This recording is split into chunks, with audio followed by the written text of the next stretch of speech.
बच्चे अगर हम लोग इलेक्ट्रोमैग्नेटिक इंडक्शन की बात करें तो हम पहले भी एक चीज़ डिस्कस कर रहे थे कि इंड्यूस्ड ईएमएफ कब होता है।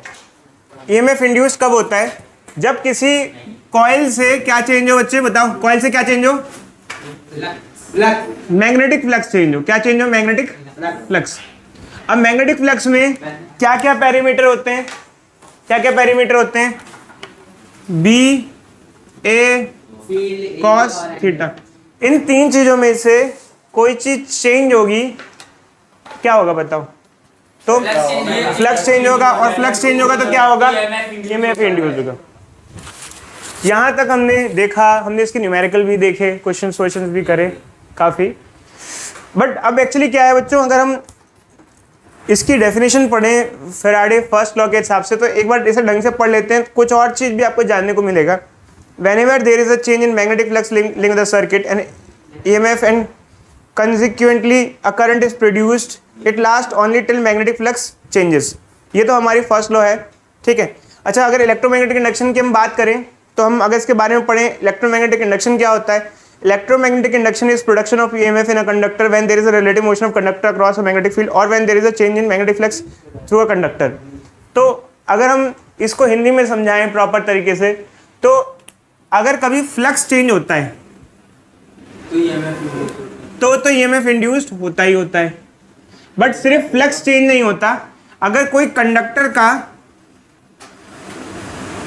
मोशन हो रहा हो, रिलेटिव मोशन हो रहा हो फील्ड के अंदर, तो भी ईएमएफ इंड्यूस होता है। दोनों ही सर्कमस्टांसेस में ईएमएफ इंड्यूस होता है।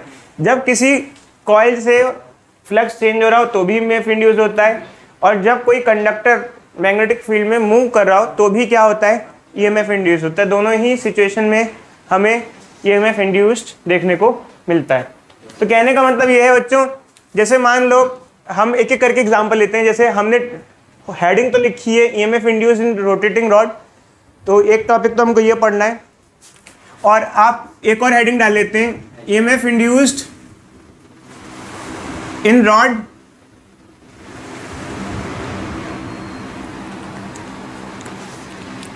या फिर मूविंग रॉड।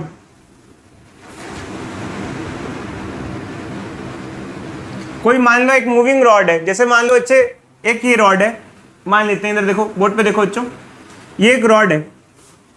अच्छा, अगर ये रेस्ट पे हो तो कोई बात नहीं है, बट मान लो ये मोशन में है। क्या है? मोशन में। अगर ये रॉड क्या है? मोशन में है, तो जब ये रॉड मोशन में होगी तो इसके अंदर भी ईएमएफ इंड्यूस्ड होगा, क्योंकि कोई अगर कंडक्टर मैग्नेटिक फील्ड में अगर होता है और मोशन में होता है तो ईएमएफ इंड्यूस होता है। अब क्वेश्चन एक और चीज का है, यहाँ ईएमएफ रॉड में इंड्यूस होगा, क्या करंट भी इंड्यूस होगा? सिर्फ ईएमएफ होगा? करंट भी होगा। करंट के लिए बच्चों एक पूरा लूप चाहिए होता है। क्या चाहिए होता है? लूप। मैंने आपको एक चीज समझाई थी, जरूरी नहीं है कि ईएमएफ हो तो साथ में करंट भी हो। वोल्टेज के साथ साथ करंट जरूरी नहीं है। वोल्टेज तो एक सेल अगर आपने रखा हुआ है, ऐसे मान लो सेल हम लेके आ गए, तो वोल्टेज तो इसके टर्मिनल्स हमको प्रोवाइड कर रहे होते हैं, दो टर्मिनल इसके प्रोवाइड कर रहे होते हैं। करंट सर्किट में तभी फ्लो करता है जब सर्किट क्या होता है? कंप्लीट होता है। अब जैसे मान लो आप बल्ब लेके आओगे, फिलामेंट ये लगाओगे बल्ब, तो ही सर्किट में करंट फ्लो चालू होगा। तो ऐसा नहीं है कि वोल्टेज होगा तो करंट होगा ही होगा। वोल्टेज होने के बाद सर्किट कंप्लीट होता है तो ही करंट फ्लो करता है। तो ईएमएफ हो तो हो सकता है पॉसिबली, बट ईएमएफ के बाद करंट का क्राइटेरिया ये होता है, उसके लिए कंप्लीट सर्किट होना चाहिए।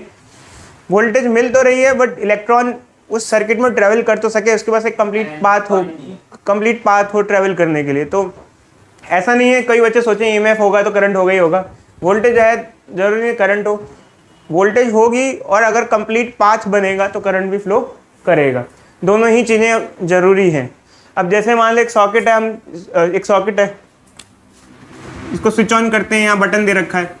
जब आप स्विच ऑन करते हो उस टाइम पर, तो स्विचिंग ऑन के टाइम में वोल्टेज तो हमें मिल रही होती है बट सर्किट कंप्लीट नहीं होता।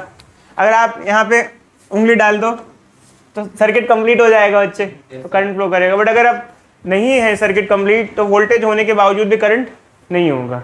तो ये ध्यान रखना। अब यहाँ पर क्या है बच्चों, जैसे हमारी ये रॉड है, अगर ये रॉड फील्ड में मूव कर रही है, जैसे अगर ये मान लो रॉड गिर रही है, फील्ड में मूव कर रही है, ऐसे जा रही है, तो इसमें कितना ईएमएफ इंड्यूस्ड होगा, तो उसका फॉर्मूला हम डायरेक्टली बता रहे हैं। इसका फॉर्मूला होता है BLV। तो अभी जो एक्सप्रेशन वगैरह हैं वो अब सिलेबस में इतने हैं नहीं बच्चों, एक्सप्रेशन कहाँ से आया, क्यों आया, अभी हमारे सिलेबस में मोशनल ईएमएफ वगैरह में थे, बट अभी करिकुलम में नहीं है। तो आप बस ये ध्यान रखना कि ईएमएफ इंड्यूस का फॉर्मूला क्या होता है, BLV। बी क्या होगा, मैग्नेटिक फील्ड, एल क्या होगा, लेंथ किसकी, जो पहले जो रखा हुआ है, ठीक, बी क्या होगी, वेलोसिटी। तो ये जो ईएमएफ इंड्यूस होगा उसकी वैल्यू ये होगी। अब देखो अच्छा एक्चुअली क्या होता है कि जैसे मान लो एक रॉड ये नीचे गिर रही है, ईएमएफ इंड्यूस हो रहा है। ईएमएफ इंड्यूस का मतलब कि बेसिकली एक साइड चार्ज का ज़्यादा इकट्ठा हो जाना, इसे हम कह सकते हैं। अब जैसे मान लो बच्चे, जैसे ये रॉड गिर रही है, तो अगर मैं आपसे पूछूं जैसे एक सिरा और ये दो सिरा है, इसमें से कौन सा सिरा नेगेटिव टर्मिनल नेगेटिव हो जाएगा और कौन सा सिरा पॉजिटिव हो जाएगा। जैसे मान लो अगर ये नेगेटिव होगा तो ये पॉजिटिव होगा, अगर ये पॉजिटिव होगा तो ये नेगेटिव होगा, क्योंकि कभी भी कहीं ईएमएफ होता है, जैसे एक बैटरी है तो उसमें एक पॉजिटिव टर्मिनल तो होता है और एक नेगेटिव होता है। अब जैसे रॉड गिर भी रही है और अगर इसमें ईएमएफ प्रोड्यूस हो रहा है, इंड्यूस हो रहा है, तो रॉड का जो एक हिस्सा है उसमें नेगेटिव पोलैरिटी आ जाएगी और एक हिस्से पे पॉजिटिव पोलैरिटी आ जाएगी। तो कौन से हिस्से पे नेगेटिव पोलैरिटी होगी और कौन से पॉजिटिव होगी, तो ये अगर हम आप निकालने को दें तो उसको निकालने का एक तरीका हो सकता है, आप ये फॉर्मूला लगा सकते हो बच्चे, F = Q V cross B। कैसे ये फॉर्मूला क्यों यूज होगा, देखो हमने ये फॉर्मूला कहाँ पढ़ा था, ये पढ़ा था मूविंग चार्ज एंड मैग्नेटिज्म। देखो यार इधर देखो, मान लो हमारी ये रॉड है, जब ये रॉड गिर रही है तो मान लो रॉड मेटल की है, कैसी बच्चों, मेटल। मेटल में क्या होते हैं, फ्री इलेक्ट्रॉन्स होते हैं। क्या होते हैं बच्चों, फ्री इलेक्ट्रॉन्स, फ्री होते हैं, जो इधर उधर घूम सकते हैं, उन्हें कहते हैं फ्री इलेक्ट्रॉन। क्या कहते हैं उन्हें, फ्री इलेक्ट्रॉन। तो मेटल के अंदर फ्री इलेक्ट्रॉन्स की एग्जिस्टेंस होती है। अब मान लो ये इलेक्ट्रॉन है हमारे पास, अब ये जब ये फ्री इलेक्ट्रॉन है और ये कैसा है, मोशन में, और जब जहां ये मोशन में वहां मैग्नेटिक फील्ड है, मैग्नेटिक फील्ड है, तो यहाँ पर हम लोग मूविंग चार्ज एंड मैग्नेटिज्म वाला कॉन्सेप्ट यूज कर सकते हैं। इस इलेक्ट्रॉन पे फोर्स लगेगा, फोर्स क्या होगा, QV क्रॉस B। अब जैसे मान लो एक इलेक्ट्रॉन है, अब ये जब अगर रॉड नीचे आ रही है तो इलेक्ट्रॉन भी रॉड के साथ ही आ रहा होगा, अगर रॉड नीचे आ रही है तो इलेक्ट्रॉन भी नीचे आ रहा है। अब इस इलेक्ट्रॉन पे किधर फोर्स लगेगा, इसके लिए हम ये लगाते हैं। इलेक्ट्रॉन का चार्ज क्या होता है बच्चों, -E। वेलोसिटी अगर लें, ये कौन सी डायरेक्शन होती है, नीचे नीचे नीचे downward, -J y direction, -VJ। Magnetic field किधर है बच्चे बताओ, इनसाइड। इसको क्या लिखेंगे, आउटसाइड होती है +Z, इनसाइड होती है -Z। -Z मतलब -K। अब देखो अच्छा यहाँ कुछ माइनस सॉल्व कर लेंगे, ये माइनस और ये माइनस तो हट जाएगा, ठीक है। अब क्या आएगा इधर देखो,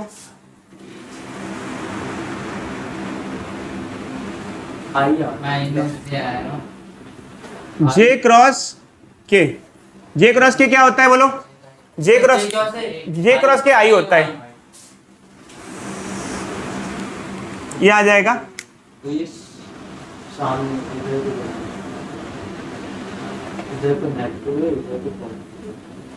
डायरेक्शन I लिखेंगे या -I लेंगे,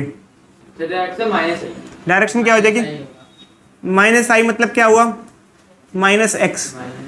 -X मतलब किधर, इलेक्ट्रॉन, ये होता है +X, ये होता है माइनस।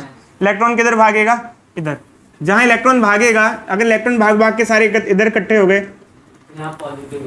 तो ये नेगेटिव टर्मिनल बन जाएगा। जहां इलेक्ट्रॉन की अगर हम बात करें तो इलेक्ट्रॉन नेगेटिव चार्ज होता है। क्या होता है बच्चे, नेगेटिव। तो जहां इलेक्ट्रॉन जाता है वहां नेगेटिव चार्ज आ जाता है, और जहां से इलेक्ट्रॉन जाता है उधर पॉजिटिव चार्ज आता है। इलेक्ट्रॉन इधर इकट्ठा हो जाएगा तो इलेक्ट्रॉन नेगेटिव चार्ज होता है, और इलेक्ट्रॉन यहाँ से आएगा तो ये सिरा क्या हो जाएगा, पॉजिटिव चार्ज हो जाएगा। तो ये बच्चे इस तरीके से यहाँ नेगेटिव और पॉजिटिव टर्मिनल्स क्रिएट हो जाते हैं, ठीक है। तो अगर कोई एक रॉड है या कोई कंडक्टर है वो मैग्नेटिक फील्ड में मोशन में है तो हम ये फॉर्मूला यूज़ करते हैं, ये हमको समझ में आ गया है। बट एक्चुअली इससे एग्जामिनेशन में किस टाइप के क्वेश्चंस पूछे जाते हैं ये इंपॉर्टेंट है हमारे लिए। तो अगर बेसिकली कोई रॉड गिर रही है डायरेक्टली तो ये फॉर्मूला हम यूज़ कर लेंगे। अब जैसे कोई एक रॉड गिर भी रही है तो होता क्या है कि जैसे जैसे रॉड गिरती जाती है उसकी वेलोसिटी टाइम के साथ क्या होती जाती है, चेंज होती जाती है, इंक्रीज हो रही है, जैसे मान लो ऐसे आ रही है। तो जो उस टाइम की वेलोसिटी है, उस टाइम की वेलोसिटी जिस जहाँ पे हमसे पूछा जा रहा है हम वो वाली वैल्यू पुट कर देंगे। जैसे मान लो अभी पूछा जा रहा है तो उस टाइम जो वेलोसिटी हम पुट कर देंगे। बट एक्चुअली क्या है कि और किस टाइप के क्वेश्चन आते हैं तो दो स्पेशल केसेस हमें पेपर में मिलते हैं और ये एनसीईआरटी के क्वेश्चन है, अभी हम आपको देंगे। तो देखो एक्चुअली क्या है कि यहाँ तो हमने मैग्नेटिक फील्ड एक्सटर्नल ली है, ये जो फील्ड है ये एक्सटर्नल है। बट अगर ये फील्ड नहीं भी हो तो भी ये फॉर्मूला हर जगह वैलिड है, क्योंकि अर्थ पे जब हम खड़े हैं तो अर्थ पे कम से कम अर्थ की फील्ड तो हर जगह ही है। इसका मतलब एक एग्जांपल लेते हैं कि अगर मेरे पास कोई एक मेटल रॉड है, लोहे की रॉड है या सरिया जो भी है, अगर हम उसको गिरा देते हैं, ड्रॉप कर देते हैं, तो एक्चुअल में क्या है ये फॉर्मूला उसके लिए हमेशा वैलिड रहेगा ही रहेगा। अब आप कहोगे कि सर यहाँ पर चलो जो रॉड है उसकी लेंथ तो एल हो गई, वेलोसिटी वी होगी, तो मैग्नेटिक फील्ड कहाँ से आई है? तो मैग्नेटिक फील्ड वहाँ किसकी होगी? अर्थ की। किसकी होगी? अर्थ की मैग्नेटिक फील्ड यूज़ करेंगे, क्योंकि अर्थ पे आप हो तो अर्थ पे हर जगह मैग्नेटिक फील्ड एग्जिस्ट करती ही है। इधर देखो अच्छे, तो इसका मतलब ये कि अगर मेरे पास अभी एक मेटल रॉड होती, अगर ऐसे गिरा देता तो इसका मतलब उसके दो पॉइंट्स के अक्रॉस भी ईएमएफ इंड्यूस्ड होगा ही होगा। भले ही वो बात अलग है कि जितनी मैग्नेटिक फील्ड की वैल्यू ज़्यादा होगी उतना ईएमएफ इंड्यूस ज़्यादा होगा, और अगर मैग्नेटिक फील्ड की वैल्यू कम होगी तो ईएमएफ इंड्यूस क्या होगा?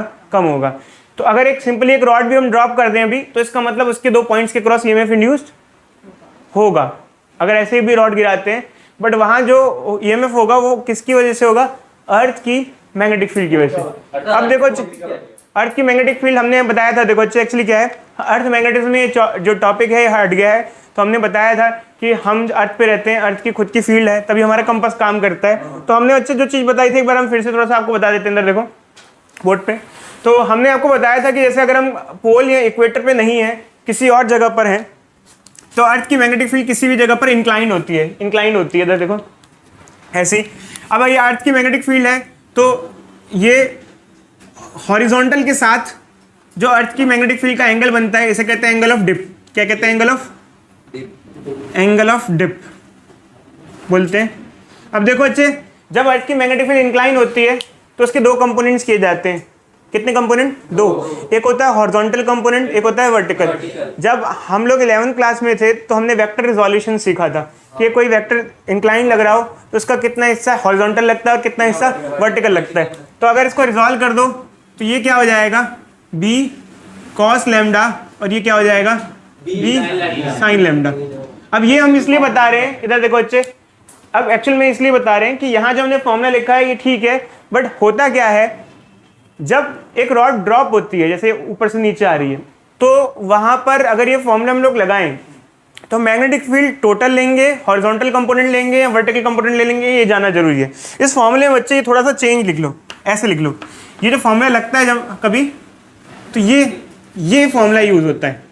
अब यहाँ मैंने परपेंडिकुलर का साइन यहाँ जोड़ दिया है, परपेंडिकुलर का साइन जोड़ दिया है। परपेंडिकुलर का साइन इसलिए जोड़ा है समझाने के लिए कि जहाँ भी बॉडी मोशन में है हमेशा अर्थ की अगर आप फील्ड ले रहे हो तो वो फील्ड लेना जो वेलोसिटी के परपेंडिकुलर हो। किसके परपेंडिकुलर हो?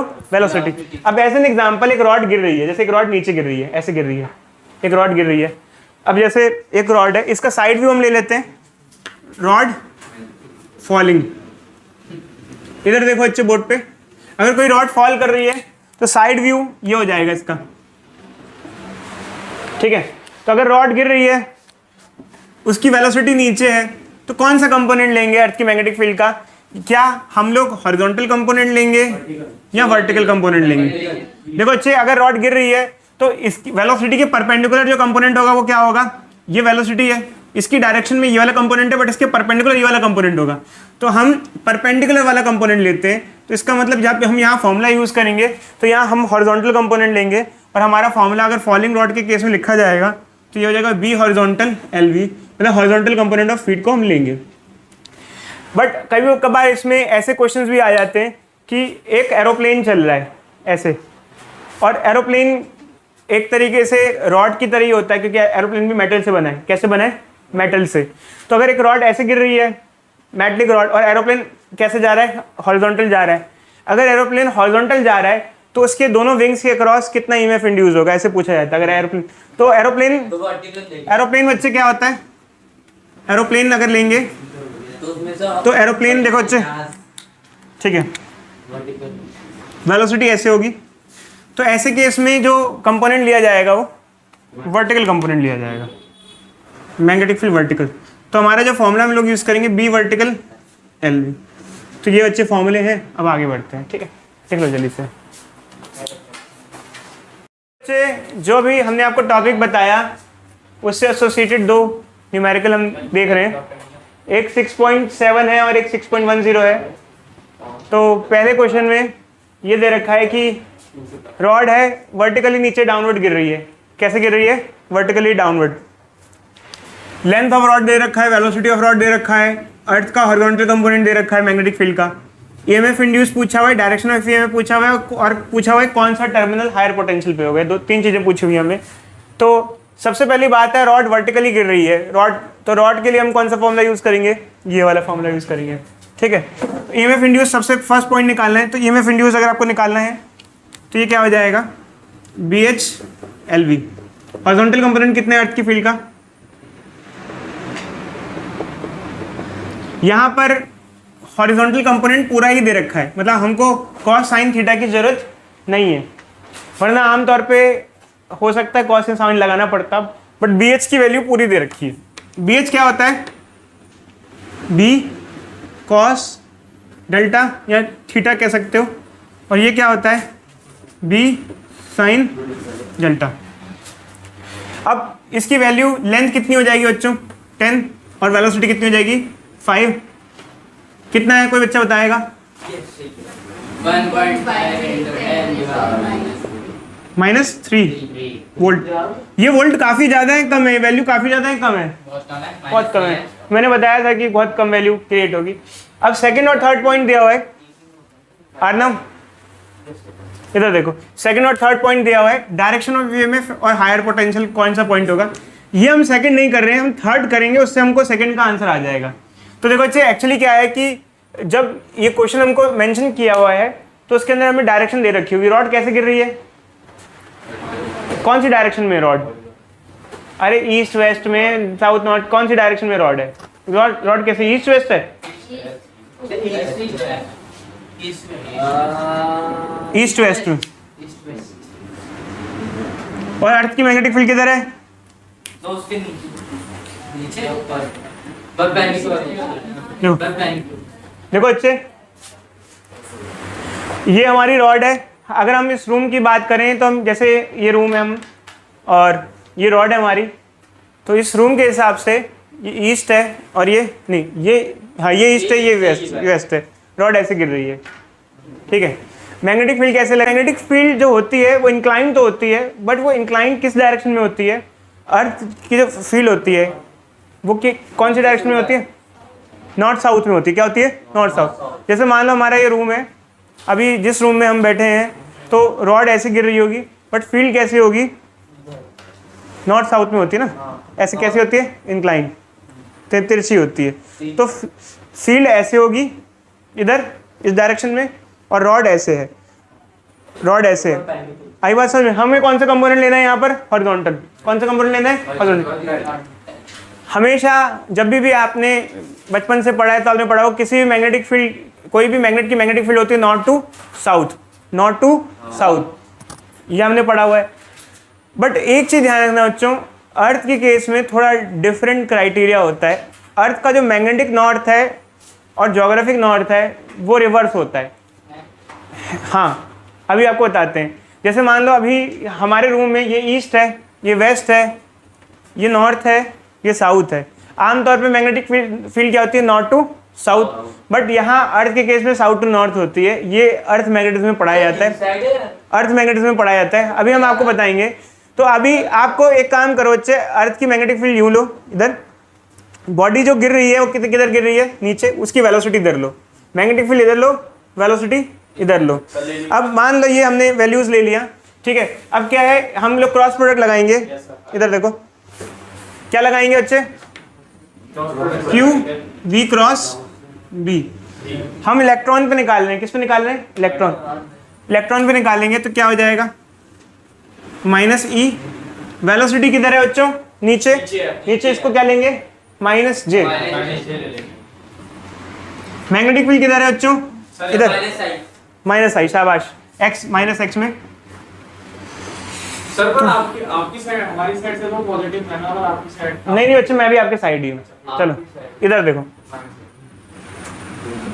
इसका डायग्राम ऐसा बनेगा ये जो। एक मिनट रुक जाओ बच्चे, एक मिनट रुक जाओ, एक मिनट रुक जाओ। जे क्रॉस आई क्या होता है बच्चों? जे क्रॉस आई क्या होता है? माइनस के। डायरेक्शन क्या आई? प्लस के।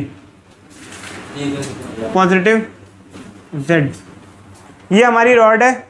रॉड कैसी थी हमारी? ये हमारी रॉड है। अब इसमें इलेक्ट्रॉन पे जो फोर्स लग रहा है वो किधर लग रहा है? Plus Z. ये माइनस जेड होता है और ये क्या होता है? Plus Z. ये माइनस जेड होता है और ये क्या होता है? Plus Z. ये देखो, आउटसाइड प्लस जेड और इनसाइड माइनस। तो इलेक्ट्रॉन पे किधर फोर्स लग रहा है? Plus Z. तो इलेक्ट्रॉन इधर आ जाएंगे, इधर इस साइड इकट्ठे हो जाएंगे, और ये साइड नेगेटिव हो जाएगी और ये साइड पॉजिटिव हो जाएगी। ये साइड कौन सी है? ये होता है वेस्ट और ये होता है ईस्ट। तो इलेक्ट्रॉन जो नेगेटिव टर्मिनल होगा वो वेस्ट होगा और जो पॉजिटिव टर्मिनल होगा वो ईस्ट होगा। क्या ये ईस्ट आ रहा है बच्चों? चेक करना बैक में। तो करेगा तो जो करंट की फ्लो की डायरेक्शन होगी उस बेसिस पे हम बताएंगे कि डायरेक्शन ऑफ ईएमएफ क्या होगी। आई बात समझ में? देखो इधर देखो बच्चे, ये साइड पॉजिटिव है, ये साइड नेगेटिव है। तो इलेक्ट्रॉन जो फ्लो करेंगे वो कहाँ से करेंगे? West to east. तो उस बिहाफ पे आप जज कर लोगे। सेकंड पॉइंट का आंसर क्या है? सेकंड पॉइंट का आंसर वेस्ट टू ईस्ट है। ठीक है, नेक्स्ट क्वेश्चन है। एक एरोप्लेन उड़ रहा है और एरोप्लेन की जो वेलोसिटी है वो 1800 किलोमीटर पर आवर है। एरोप्लेन की विंग की लेंथ 25 मीटर है और मैग्नेटिक फील्ड दे रखी है, एंगल ऑफ डिप दे रखा है। पूछा गया है कि जब एरोप्लेन उड़ रहा है तो उसके विंग्स के अक्रॉस कितना ईएमएफ होगा। तो देखो अच्छा, एरोप्लेन हॉरिजॉन्टल उड़ता है और एरोप्लेन के लिए हम ये फॉर्मूला लगाएंगे। क्या लगाएंगे? V L V. अब यहाँ पर क्या है बच्चों, हमको ना वर्टिकल कंपोनेंट नहीं दिया हुआ है, मैग्नेटिक फील्ड दे रखी है। तो बी वी की जगह क्या ले लेंगे? बी साइन थीटा या sine delta L V. Magnetic field कितनी दी हुई है? 5 × 10⁻⁴। साइन एंगल कितना दे रखा है? एंगल कितना दे रखा है? 30 डिग्री। लेंथ कितनी है? 25। क्या वेलोसिटी को हम ये ले लें कुछ मीटर पर सेकंड में कन्वर्ट करेंगे? इसको 5/10 से मल्टीप्लाई कर देंगे।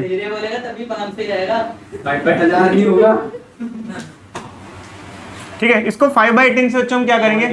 मल्टीप्लाई कर देंगे। 5/10 से मल्टीप्लाई करेंगे, क्या आंसर आया? कोई बच्चा बताएगा? 3.125 आएगा शायद कुछ।